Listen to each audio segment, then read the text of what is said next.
కొంచెం చిక్కగా అయిపోయింది. టమాటో ప్యూరీ వేసుకున్నాం కాబట్టి చిక్కగా. అలాగే ఉల్లిపాయలు కూడా నేను మంచి బ్రౌన్ అయ్యేంత వరకు వేగనిచ్చాను కదా, మనకి ఎక్కడ ఉల్లిపాయలు అస్సలు కనిపించట్లేదు. థిక్ గ్రేవీ వచ్చేసింది. ఇప్పుడు నేను ఇందులో ఇంకొంచెం వాటర్ వేసుకుని ఈ బెండకాయని అలాగే మిగతా ఈ మటన్ని ఇంకొక 10 మినిట్స్ వరకు ఉడకనిచ్చేసి వేడి వేడి అన్నంతో సర్వ్ చేస్తే టేస్టీ అయిన, అందులో వెజిటేరియన్ ఉంది అలాగే నాన్ వెజిటేరియన్ ఉంది, రెండు ఉన్నాయి. రెండు పడేయకుండా హ్యాపీగా తినొచ్చు. మరి ఒక్కసారి మన మటన్ బెండి కర్రీని చూసేద్దాం. చూడండి, ఆయిల్ కూడా పైకి తేలుతుంది. ఎక్కువగా ఆయిల్ కూడా నేను వేసుకోలేదు, కొంచెమే వేసుకున్నాను ఆయిల్. మన ఇంట్లో చేస్తున్నప్పుడు ఎందుకు ఎక్కువగా ఆయిల్ వేసుకుని కొలెస్ట్రాల్ పెంచుకోవాలి, కొంచెం తక్కువగా ఆయిల్.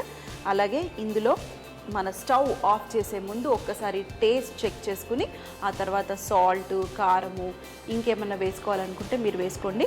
నేను చెప్పాను కదా ఈరోజు ఏమీ వేయట్లేదు, మొత్తం నాకు ఆ టమాటో ఫ్లేవరు అలాగే బెండకాయ ఫ్లేవరు, మరి మనం కొంచెం అంత మన స్వస్తిక్ స్పైసెస్ వేసుకున్నాం కదా, ఆ కారం పొడి ఫ్లేవరే కావాలి అంతే. ఒక్కసారి టేస్ట్ చేసేస్తా. ఫస్ట్గా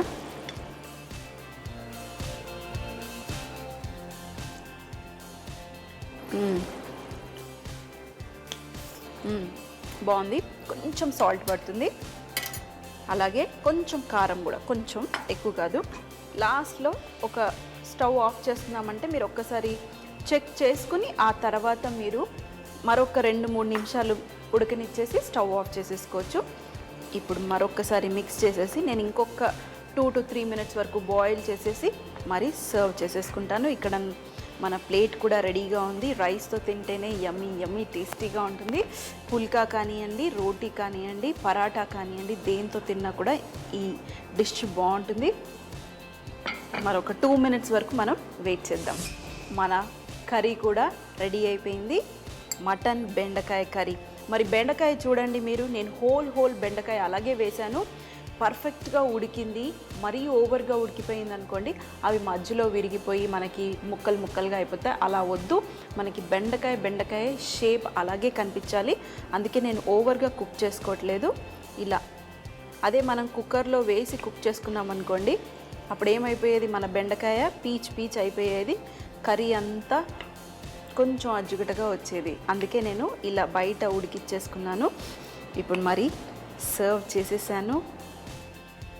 ఎక్కువగా బెండకాయ అలాగే మటన్ కూడా బోన్లెస్ ఎక్కువగా తీసుకున్నాను. ఇప్పుడు మనం కాస్త కొత్తిమీర పైన వేసేసి అన్నంతో మా వారికి ఇది రెడీ. నేను ఒక్కసారి టేస్ట్ చేసి మా వారికి పంపించేస్తాను. అమ్మా, అలాంటి వాళ్ళది నిజమైన ప్రేమ కాదు, అది వ్యామోహం. ఎగ్జాక్ట్లీ చిన్నత్త, నిజంగా ప్రేమించుకున్న వాళ్ళు అలా చేయరు. ఎంత మనసు విరిగిపోతే కన్న కూతుర్ని పట్టుకొని మా దృష్టిలో చచ్చిపోయా ఉంటుందా తల్లి? అది సరే అమ్మా, తన కూతురుతో తన మాట అనేటప్పుడు ఆమె మాటల్లో వ్యథ, కళ్ళల్లో బాధ గమనించావమ్మా? పెద్దబాబుకు బర్త్డే విషెస్ చెప్పు కూడా వెళ్ళాం కదా. ఊరికే ఎలా కాలిపోతుంది? మంట పెడితేనో పడితేనో తగలబడుతుంది.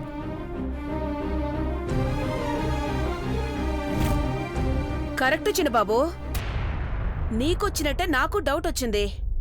పార్వతే షర్టును తగలబెట్టిందనుకుంటా.